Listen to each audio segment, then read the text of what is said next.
স্পেনের কাছে কি এমন কোনো গোপন অস্ত্র আছে যা আর্জেন্টিনার স্বপ্নকে ভেঙে দিতে পারে মাত্র 90 মিনিটেই? নাকি সবাইকে চমকে দিয়ে স্ক্যালোনি সাজিয়ে রেখেছেন এমন এক ট্যাকটিক্যাল ফাঁদ যেখানে আটকে যাবে স্পেনের পাসিং মেশিন? বিশ্বকাপের ফাইনালের আগে এই যুদ্ধটা শুধু দুই দলের নয়, এটা দুই দর্শকের লড়াই। আর মাত্র কয়েক ঘন্টা তারপরে বিশ্বকাপের সবচেয়ে বড় মঞ্চে মুখোমুখি হতে চলেছে আর্জেন্টিনা ও স্পেন। একদিকে ইউরোপের সবচেয়ে সংগঠিত দল, অন্যদিকে এমন একটি দল যারা পুরো টুর্নামেন্ট জুড়েই অসম্ভবকে সম্ভব করেছে। স্পেনের পরিকল্পনা খুবই পরিষ্কার। ডান দিকে লামিন ইয়ামালের গতি, বাম দিকে নিকো উইলিয়ামসের বিস্ফোরক রান আপ। লক্ষ্য একটাই, আর্জেন্টিনার রাইট ফ্ল্যাঙ্কে বারবার আক্রমণ চালানো, কারণ সেখানে মলিনা কিংবা মন্টিয়েল কেউই শতভাগ ফিট নন।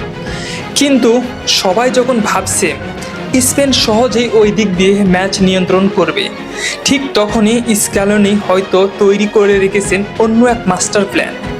সেটা কি, চলুন সেটা সম্পর্কে জানা যাক। পুরো টুর্নামেন্টে আর্জেন্টিনা বারবার প্রমাণ করেছে তারা কখনো শেষবাসী বাজার আগে হার মানে না।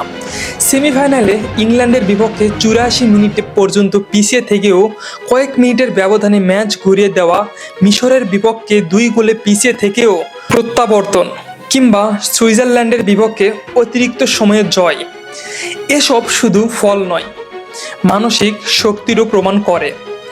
এই দলটি চাপের মুহূর্তে সবচেয়ে বিপজ্জনক হয়ে ওঠে, তা আমরা কয়েক নকআউট ম্যাচে দেখে চলে এসেছি। অন্যদিকে স্পেন পুরো টুর্নামেন্টের যেন নিখুঁত এক মেশিন। বল নিজেদের দখলে রাখা, ছোট ছোট পাসে বিপক্ষ দলের প্লেয়ারদের ক্লান্ত করে বল হারানোর সঙ্গে সঙ্গেই আগ্রাসিভ প্রেসিং, সব মিলিয়ে তারা প্রতিপক্ষকে শ্বাস নেওয়ারও সুযোগ দেয় না। তাদের রক্ষণ ভাগেও ছিল অবিশ্বাস্য দৃঢ়। পুরো আসরে খুব কম সুযোগই দিয়েছে প্রতিপক্ষকে। তবে একটি জায়গায় স্পেনকে আঘাত করা সম্ভব, যখন তাদের ফুল ব্যাক আক্রমণ উঠে যায় তখন পেছনে কিছু জায়গা ফাঁকা হয়ে যায়। যদি সেই মুহূর্তে দ্রুত কাউন্টার অ্যাটাক করা যায় তাহলে বিপদে পড়তে পারে স্প্যানিশ ডিফেন্স। এখানেই আর্জেন্টিনার সবচেয়ে বড় শক্তি। তারা বল দখল রাখার জন্য খেলে না, তারা অপেক্ষা করে একটি ভুলের জন্য, আর সেই একটি ভুলকেই তারা গোলে পরিণত করতে একদমই ওস্তাদ। বিশেষ করে সেট পিসে দ্রুত ট্রানজিশনে তারা কার্যকারিতা অসাধারণ। ফাইনালে সবচেয়ে বড় যুদ্ধ হবে মাঝ মাঠে। স্পেনের ছন্দ নিয়ন্ত্রণ করবে রদ্রি, আর তাকে আটকিয়ে রাখার দায়িত্ব কাঁধে এসে পড়তে পারে পারদেসের উপর। যদি রদ্রি নিজের স্বাভাবিক খেলাটা খেলতে পারে তাহলে স্পেনের আক্রমণ থামানো কঠিন হবে। কিন্তু যদি তাকে বারবার চাপ দেওয়া হয় তাহলে ম্যাচের গতিপথ বদলাতেও সময় লাগবে না। আর এরপর আসে সেই নাম যাকে নিয়ে আলাদা করে কিছু বলার প্রয়োজন হয় না, লিওনেল মেসি।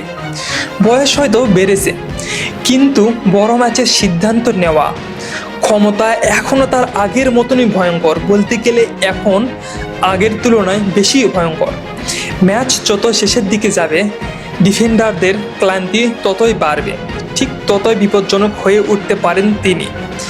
আর যদি একটি মাত্র সুযোগও তৈরি হয় সেটাকে গোলে পরিণত করার জন্য সামনে থাকবেন লাউতারো মার্টিনেজ। সব মিলিয়ে ফাইনালের ছবি একেবারে পরিষ্কার। স্পেন চাইবে বলে নিয়ন্ত্রণ রেখে প্রতিপক্ষকে ধীরে ধীরে ভেঙে ফেলতে, আর আর্জেন্টিনা চাইবে ধৈর্য ধরে অপেক্ষা করতে। তারপর একটি কাউন্টার অ্যাটাক, একটি সেট পিস কিংবা একটি জাদুকরী মুহূর্তে ম্যাচ নিজেদের করে নিতে পারে।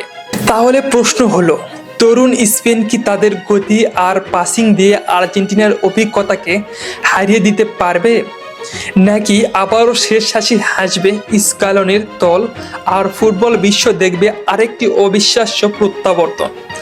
আপনার মতে শেষ পর্যন্ত বিশ্বকাপ ট্রফি কার হাতে উঠবে অবশ্যই কমেন্টে জানান, এবং কমেন্টে জানান আপনার প্রেডিকশন, কোন দল জিতবে কোন দল হারবে, এবং স্কোর লাইনটা পরিষ্কার করে প্রেডিকশন করে জানান।